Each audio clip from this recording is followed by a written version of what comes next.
So everybody, this is the Temple of Artemis at Browen, if it's pronounced like that. Look at this. He's let us in. He said we can have a quick look. I don't know if you know, most people have to pay, but he said we can have a quick look before it closes. But it's such an amazing location, an amazing place.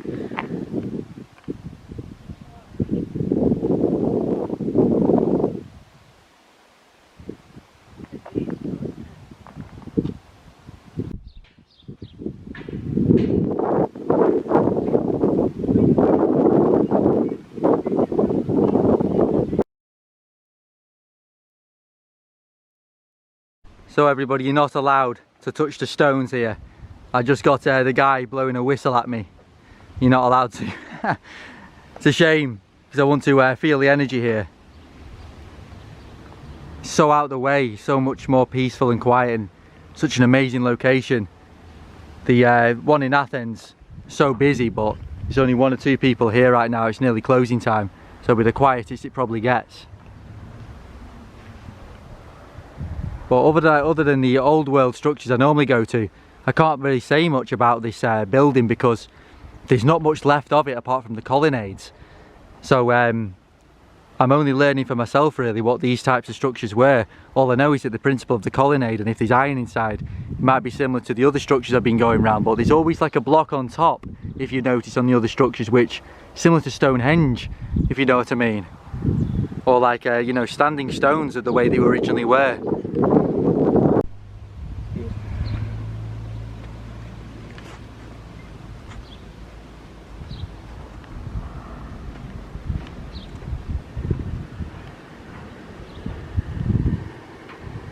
Underneath here there's water being pumped away.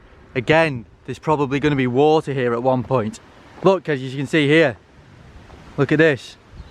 Water flowing right through the temple. There's the evidence. I knew it would be here somewhere. That's no coincidence. It's been flowing into the temple. They've either built it around the water itself or allowed the water to flow in there via, you know, making it change direction to come into the temple itself. So everybody, this is no ordinary stream, as we can see here. This is a sacred spring. Again, I always say about these structures being built on sacred springs, and there's the evidence. Look at the beauty of water, the bubbling spring. Unbelievable. You can see, I just feel like to drink it, but the guy's constantly watching me over there. You know, it's nearly time to close the place. But yeah, again, springs, how I always say, free water. No need for bottled water, there's no need for any of that when he's got free from sacred springs, not being messed about with.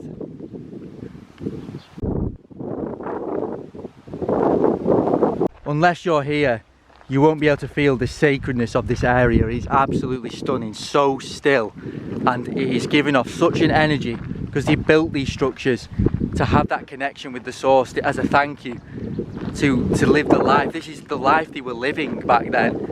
They knew the land, they knew the magic, the high magic, and you can feel the energy alongside the electromagnetic grid. They built these structures. The main purpose was as a sacred offering to God. They really were the God's temples.